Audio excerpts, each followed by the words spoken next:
Hi good morning आप सभी को। क्लास 11th के मैथमेटिक्स में आज हम सीक्वेंट साइंस सीरीज कर रहे हैं। एक्सरसाइज 8.1 हमने कर लिया था। 8.2 को इसी चैनल में आज कुछ क्वेश्चंस करने जा रहे हैं। कितना इजी तरीके से हम करेंगे वो आप 5 मिनट वेट करेंगे तो मालूम ही हो जाएगा। अब इस एक्सरसाइज में आपको पढ़ना पड़ेगा जीपी के बारे में, ग्रेविटेशनल प्रोग्रेशन के बारे में। एपी मतलब अरिथमेटिक प्रोग्रेशन क्लास 10th में पढ़ रखा है तुमने, उसी तरीके से जीपी है। डिफरेंस क्या है फिर इन दोनों में? डिफरेंस ये है कि कॉमन रेशियो इसमें फाइंड करना पड़ता है आर, और एपी में तुम फाइंड करते थे कॉमन डिफरेंस। आइडेंटिफाई कैसे करें अगर पूछोगे एपी एंड जीपी में, तो एपी होता है किसी भी सीरीज का डिफरेंस। जैसे 1 2 3 4 5 ऐसे लिखते चले जाओ तो सभी का डिफरेंस कितना हुआ? 1। जीपी में आप डिवाइड करोगे, जैसे 1 तो 2 टू द पावर, फिर उसका 3 टू द पावर, मतलब उसको जब डिवाइड करोगे तुम तो कॉमन रेशियो जो आर है वो सेम आना चाहिए। अब इसी से रिलेटेड ये पूरी एक्सरसाइज भरी पड़ी हुई है, हम सॉल्व करते हैं और आपको समझ में आएगा, 100% आएगा। उसके लिए 5 मिनट तो वेट रुकना पड़ेगा ना। ठीक है, क्वेश्चन फर्स्ट पे चलें। क्वेश्चन फर्स्ट है, find the 20th term of GP. GP का 20th टर्म निकालिए। ये जीपी कह ही रहा है क्वेश्चन में, तो हम इसमें बेसिकली करेंगे क्या? ए हमें जो गिवन है फर्स्ट टर्म ही होता है, कितना है? 5/2, एंड कॉमन रेशियो जो है इससे इसको डिवाइड करते हैं, तो ये कि 5/4, ये इससे डिवाइड हुआ, डिवाइड होकर के ये हुआ 2/5, तो 5 कैंसिल, 2 से इसको कट करो तो कॉमन रेशियो इसका कितना आ गया? 1/2। कितना हो गया? अब कह रहा 20th टर्म, यानी A20 तुम्हें फाइंड करना है। अब A20 के लिए क्या करेंगे? A20 के लिए फार्मूला रखेंगे। वो फार्मूला क्या है? इतना जान चुके होगे, Rn-1। नहीं भी आता, जैसे एपी में होता था an is equal a plus n-1 into D, वैसे जीपी में होता है an इज इक्वल ARn-1। अब n की वैल्यू 20 है तो यहां पर पुट कर दीजिए। a है तुम्हें 5/2 गिवन, वो रख लीजिए। r की वैल्यू है कितना? 1/2, वो भी रख लीजिए। 20 - 1 यहां पे कर देंगे तो ये आ गया 5/2 और 1/2 टू द पावर 19। आंसर ये भी है।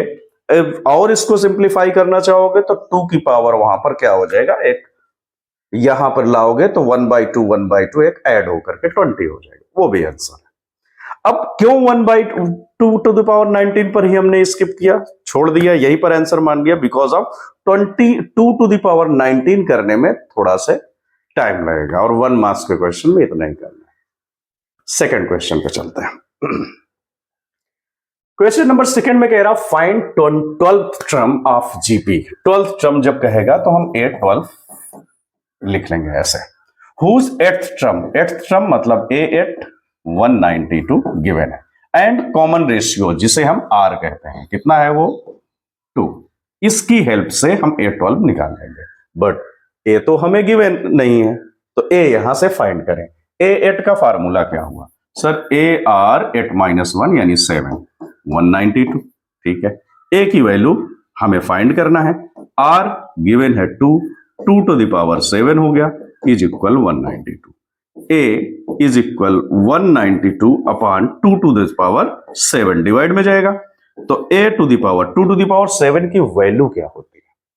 क्या होती है 2 टू द पावर 7? चलो करते हैं। 2 2 जा 4, 2 जा 8, 2 जा 16, 2 जा 32, 2 जा 64, 1 2 3 4 5 6 ही तो हुआ अभी। 1 2 3 4 5 6 और 7, 2 2 जा 4, 2 जा 8, 2 जा 16, 2 जा 32, 2 जा 64, 2 जा 128, तो 192 अपॉन 128। करिए इसको डिवाइड, ए आ गया।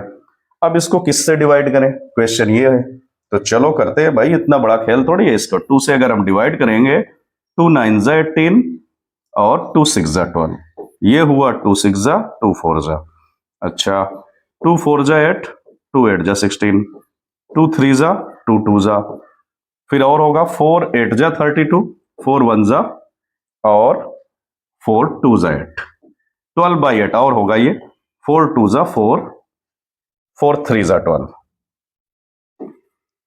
3/2। ए की वैल्यू कितनी आ गई? 3/2। ये हमने रख लिया। 3/2 की हेल्प से ये हम फाइंड करने वाले हैं। ए 12 की वैल्यू कितनी होगी? सर ए आर 12 - 1 मतलब 11। ठीक है, ए की वैल्यू कितनी? 3/2 है। सर अभी फाइंड किए। आर कितना है? 2 गिवन है आपको, 2 to the power 11, ये कर लिए। अब इसको अगर सिंप्लीफाई करना चाहते हो आगे तो ये कितना हो जाएगा? 3 अपान में 2 है, यानी इसको हम 2 to the power 11 - 1 लिख देंगे, क्योंकि नीचे 2 है तो ऊपर उसका पावर में -1 चला जाएगा। ठीक है, तो 3 to the power 10 हो जाएगा। ये 11 से 1 गया। अब 2 to the power 10 कितना होता है वो निकाल करके 3 में मल्टीप्लाई कर दो, आंसर यहां पर भी रख दोगे तो माना जाएगा। But 2 to the power 10 separately है तो इसको फाइंड कर सकते हो। अभी तो हमने किया 2 2 जा 4, 2 जा 8, 2 जा 16, 2 जा 32, 2 जा 64, 2 जा 128, 2 जा 256, 256 2 जा होता है 512। तो कितना आ गया? 512। 1 2 3 4 5 6 7 8 9 और 512 2 जा होता है 1024। तो इसको सीधा रख लो तुम, कितना? 300 1024। मल्टीप्लाई कर दीजिए। 3 4 जा 12, 3 2 जा 617, 3 0 0 3 1 जा 3, 3072 will be your final answer. ठीक है, ये क्वेश्चन नंबर था आपका सेकंड। क्वेश्चन थर्ड पे चलता है। क्वेश्चन नंबर थर्ड इस तरीके से है कुछ। The 5th 8th and 11th term of GP are P G and S variables में गिवन है। तो कह रहा टू शो दैट, मतलब we have to prove Q square is equal to P S. ठीक है, अब जब 5th टर्म कह रहा तो आप लिख सकते हो ऐसे, ए 5th कितना? पी। फिर क्या है इसमें? सेकंड ए 8th टर्म कितना? जी। फिर उसके बाद है ए 11 इज इक्वल टू एस। ठीक है, ओके है। अब इसमें ए 5 का in the sense A R 4 है ये भाई, ए आर एन -1 माइंड में रखिए। तो 5 - 1 तो 4 ही तो हुआ। तो ये इक्वेशन इसको कर लो फर्स्ट। ए 8 हुआ ए आर 7 इज इक्वल जी, इक्वेशन सेकेंड। ए 11 को ए आर 10 लिखोगे इज इक्वल एस, इक्वेशन बनाओगे इसको थर्ड। ठीक है, अब इसमें तुम्हें चाहिए क्या? Q square is equal P S. तो क्यू स्क्वायर कब पॉसिबल है? क्यू स्क्वायर को जब हम 2 टाइम्स मल्टीप्लाई करेंगे, ये क्यू स्क्वायर को जब हम मल्टीप्लाई करेंगे, ये जी ना होकर के क्यू है बच्चों, इसको क्यू रखेंगे यहां पर। ठीक है, हमें प्रूव करना है Q square is equal P S. तो ठीक है, उसी पार्ट को ले लो तुम। एलएचएस क्या होगा? सर क्यू स्क्वायर है, तो क्यू स्क्वायर यहां से क्या आएगा? ए आर 7, ए आर 7 2 टाइम्स, क्योंकि स्क्वायर है ना। तो ये कितना आंसर दिया? ए हुआ ए स्क्वायर और आर 7 2 हुआ ये 14। ये आ गया एलएचएस की वैल्यू। तो ये जो वैल्यू आई है ये है तुम्हारी LHS part. Q square is equal P S भी तो फाइंड करना है, दोनों इक्वल आने चाहिए। तो वैल्यू ऑफ पी, यहां पर आरएचएस लिखोगे, पी एस इंटू एस। तो चलो करिए, पी का कहां पे है वैल्यू? पी की वैल्यू ये है A R to the power 4 into S. S कहां है? A R to the power 10। करते हैं मल्टीप्लाई। ए टू ए कितना हुआ? ए स्क्वायर हुआ सर। आर 10 आर 4 कितना हुआ सर? पावर मल्टीप्लाई हो जाती है। तो क्या ये दोनों सेम हैं? दिख रहे हैं सेम, मतलब क्या है? LHS equal to RHS. अब ये जरूरी नहीं है कि तुम इसी मेथड से करो, आप इसको डिवाइड करके भी कर सकते थे। वो कैसे भाई? क्यू स्क्वायर चाहिए था, क्यू स्क्वायर यहां पर है, इससे आर एस 7 से एस वाले को डिवाइड कर देते तब भी आंसर आ जाता। ठीक है, तो हमें प्रूफ करना था कैसे भी करें। क्यू स्क्वायर को हमने एलएचएस लेकर के मल्टीप्लाई कर दिया और आरएचएस दोनों की इक्वल वैल्यू आ रही, यही प्रूफ करना था। नेक्स्ट करें। क्वेश्चन नंबर 4 पे आ चुके हैं। क्वेश्चन 4 में क्या है ऐसा? 4th term of GP is square of its second term condition है, इस टाइप के क्वेश्चंस आते हैं। क्या कंडीशन है? फोर्थ टर्म, तो सर A4 को A4 लिख लिया। Is square of second term, तो सेकेंड टर्म का स्क्वायर क्या होगा? A2 का स्क्वायर। ये हो गई कंडीशन। फर्स्ट टर्म इज -3, भाई फर्स्ट टर्म है तो A इज इक्वल -3 तुम्हें गिवन है। कह रहा determine its seventh term, seventh term in the sense A7 तुम्हें चाहिए। इस कंडीशन से कुछ फाइंड करिए पहले। क्या A गिवन है तो R की रिक्वायरमेंट होगी, तो R की वैल्यू कितना आएगा? A4 को क्या लिखोगे तुम? सर AR4 -1 मतलब 3। फिर A2 को हम लिखेंगे AR2 -1 यानी 1 टू द पावर 2, तो AR टू द पावर 3 ये हुआ A square R to the power square. इसको इधर कर लीजिए, A स्क्वायर को इधर ले जाइए, ये डिवाइड में गया। R³ यहां पे है, इस R स्क्वायर को उठा लाइए इधर, तो ये 1 बचेगा। R कैसे भाई? 2 है वो 3 है, कट करके कितना हुआ R। अब ये A है, इसको कैंसिल करो, कितना आ गया? A common ratio is equal to first term. ये कंडीशन दे रहा जो तो A7 फाइंड करिए। R तुमने A के इक्वल निकाल लिया और A पहले से गिवन है -3, तो A7 फाइंड करने के लिए फार्मूला लगाइए। AR7 -1 मतलब 6, वैल्यू ऑफ A रखिए -3, R की प्लेस पर A इक्वल है तो -3 टू द पावर 6। अब ये -3 टू द पावर, देखिए ये 1 और ये 6 कितना दिया? 7। इसकी वैल्यू निकाल लो 3 टू द पावर 7 की। माइनस में आएगा क्योंकि ऑड है वहां पर, तो क्या लिखोगे? -3 इंटू -3 इंटू -3 इंटू -3 इंटू -3, 1 2 3 4 5 6 और 7 टाइम्स करके मल्टीप्लाई कर देते हैं। आंसर कितना होगा आप पूछोगे तुम मेरे से, तो 3 3 जा 9, 3 जा 27, 3 जा 81। 81 तो ये हो गया 4 का, 1 2 3 4, और ये कितना है? 3 3 जा 9, 3 जा 27। इसको मल्टीप्लाई कर लो, 7 1 जा 7, 7 8 जा 56, क्रॉस 2 1 जा 2, 2 8 जा 16, तो 7 6 2 8 5 6 11 और ये 2 2 1 8 7। आंसर निगेटिव में आएगा। क्यों निगेटिव में आएगा भाई? क्योंकि ऑड नंबर में है, और माइनस निगेटिव का ऑड होगा तो निगेटिव में आंसर आएगा। अगर यही पॉजिटिव होता ऊपर पावर में तो पॉजिटिव होता। तो ये क्वेश्चन था इस तरीके से, क्वेश्चन नंबर 4। चलते हैं 5th की तरफ। क्वेश्चन 5th में 3 पार्ट्स में है, ABC फॉर्म में। तो उसका फर्स्ट कह रहा which term of the following sequence, ये जो 128 है ये कौन सा टर्म्स है।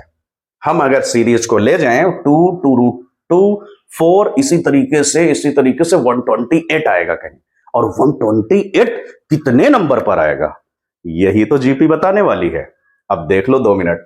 ये फर्स्ट जो है ये A है, ये R फाइंड करने के लिए 2√2 से इसको डिवाइड करोगे तो कितना दिया ये? सर √2 दिया। हमें फाइंड करना है किस पोजीशन पे, कितने नंबर पर ये है, यानी n निकालना है हमें, और ये लास्ट टर्म है तो जिसे हम an कहते हैं। तो an का फार्मूला क्या हुआ? सर ARn-1 होता है। ठीक है, तो an की वैल्यू कितनी है? 128 इज इक्वल, a है तुम्हारे पास 2 इंटू r तुमने निकाला √2 इज इक्वल n-1, n-1 यही तो चाहिए, n-1। ठीक है, 2 से इधर डिवाइड कर दो, नीचे डिवाइड होगा ना, तो ये हो जाएगा 2 6 जा 12, 2 4 जा 8, और ये √2 टू द पावर n-1। ठीक है, अब ये 64 का कितने का स्क्वायर होता है? 2 2 जा 4, 2 जा 8, 2 जा 16, 2 जा 32, 2 जा 64, यानी 2 टू द पावर 6। और ये इसको लिख लोगे 2, ये अंडर रूट में है तो 1/2 बाहर निकल जाएगा और ब्रैकेट में n-1। अब बेसिस सेम है, देख लो जरा, जब बेसिस सेम है तो पावर क्या होगी? कंपेयर कर लेते हो, तो यहां 1/2 n-1 इज इक्वल टू 6 ऐसे लिखा हुआ है, तो 2 इस साइड गया तो n-1 इज इक्वल 2 मल्टीप्लाई में गया तो हुआ 12, तो n इज इक्वल 12 + 1 यानी 13। वैल्यू n की कितनी आ गई? 13। ऐसी सीरीज में जाते रहोगे 13 प्लेस पर 128 आने वाला है। ओके, क्वेश्चन बी इसी का बी पार्ट, √3 जो कि हम a लेते हैं फर्स्ट टर्म, और कॉमन रेशियो कितना होगा, 3 से हम √3 को डिवाइड करेंगे, तो ये कोई भी नंबर्स को 2 टाइम्स लिख सकते हो √3 में, तो डिवाइड करने पर एक √3 रह जाएगा। अब इसका 729 किस पोजीशन पे है ये फाइंड करना है। तो an तुम्हें गिवन है कितना, 729, तो n फाइंड करिए। सर करते हैं, an का फार्मूला रखते हैं ARn-1, an की वैल्यू रखिए 729 is equal, value of a है √3 तुम्हारे पास, और r भी है √3 तुम्हारे पास, n-1। 729 को सोचिए कहां पर आता होगा, कहां पर आता होगा 3 के उसमें टेबल में। 3 जा 9, 3 जा 27, 3 जा 81, 3 जा, ये तो हो गया 3 to the power 4, फिर 3 जा 9, 3 जा 27, तो 3 जा 9, 3 जा 27, 3 जा 81, 81 इंटू 3 कर रहे हैं हम, 3 1 जा 3, 3 8 जा 24, तो ये हो गया। फिर 3 का मल्टीप्लाई करें तो 3 जा 9, 3 4 जा 12, 3 2 जा 6, 1 7, यहां तक, यानी 3 to the power 1 2 3 4 5 6, 3 to the power रख लिए 6, और ये √3 की पावर कितना हो जाएगा, क्योंकि ये 1 ही तो है, और ये हो जाएगा n-1 + 1। ओके, ये समझ रहे हैं ना, ये √3 to the power 1 और ये पावर दोनों बेस सेम है, पावर ऐड हो गई, तो 3 to the power 6 is equal √3, ये मतलब 3 to the power, ये ऊपर जाएगा तो 1/2, और ये 1 माइनस प्लस का कैंसिल, ये ओनली 1/2 n रह गया। ठीक है, अब पावर देखो बेस सेम है, तो पावर को कर लो कंपेयर, तो कितना हो गया, इधर 6 और इधर 1/2 n, ये इस साइड आएगा तो कितना हो गया, 2 6 जा 12, तो वैल्यू ऑफ n जो आनी थी वो है 12। अगर इसी सीरीज को लेकर के तुम 12th नंबर पर जाओगे तो you will get 729। Okay, next question, question number C, उसी का 5th का क्वेश्चन नंबर सी। तो a 1/3 है और r कितना होगा सर, 1/9 से डिवाइड करोगे तो ये ऊपर पहुंच जाएगा रेसिप्रोकल होके, 3 से कैंसिल, तो 1/3 हुआ r। ओके, अब चाहिए क्या तुम्हें, an इज इक्वल, फार्मूला है तुम्हारे पास ARn-1, तो an की वैल्यू पहले तो रखिए, कितना है 19683, सर बहुत बड़ा है, बड़ा कुछ नहीं, जो बड़ा वो फिनिश उतना ही जल्दी होगा। कैसे, अभी देख लेना, a कितना है 1/3, r कितना है, r भी 1/3 ही है, तो ठीक है n-1, मैं इसको n-1 ना करके इस 3 को इधर लाके कट कर दूंगा, थोड़ा छोटा हो जाएगा, है ना, इजी हो जाएगा, और तो 3 इधर ऊपर आया तो ये नीचे दिया 19683, और 1/3 to the power n-1, cut कर रहा हूं मैं, इसको कट कर रहा हूं तो कितने टाइम्स होगा, 3 1 जा 3, 3 6 जा 18, 3 5 जा 15, 3 6 जा 18 और 3 1 जा 3, ये आया कितना 1/3 to the power, इसको कितना लिखोगे 6561 को कितना लिखोगे, चलो करते हैं जरा, 651, 3 9 जा 27 होता है, 3 7 जा 3, 3 जा 9, 3 जा 27, 3 जा 81, यहां तक रखें 81, फिर 3 जा 9, 3 जा 27, 3 जा 81, 81 करके देखते हैं कितना होता है, 1 और 8 क्रॉस करें, 8 1 जा 8, 8 8 जा 64, 1 8 8 16, और ये हुआ 4 1 5 और ये 6, यही आ गया 656, यानी 1 2 3 4 और 4, ये हुआ 8 times 1/3 to the power n-1। ठीक है, अब ये आ गई वैल्यू तुम्हारी, सेम बेस आ गया, अब क्या करोगे, कंपेयर कर लोगे, यानी n-1 इज इक्वल 8, तो वैल्यू ऑफ n कितना आ गया 8। तो इस तरीके से हम 8.2 के क्वेश्चन 1 to 5th के सारे पार्ट कर लिए। नेक्स्ट वीडियो में ये मैं प्रॉमिस करता हूं बहुत जल्द आगे 5 या 10 क्वेश्चंस दे दूंगा, क्योंकि वीडियो बड़ा हो जाता है और हमारा कोई ऐसा स्टूडियो नहीं है, एक ही मोटो है कि तुम्हें आना चाहिए। तो अपने फ्रेंड्स को भी शेयर कर सकते हो, नो इश्यू। मिलते हैं नेक्स्ट वीडियो में बहुत जल्द। Okay, bye.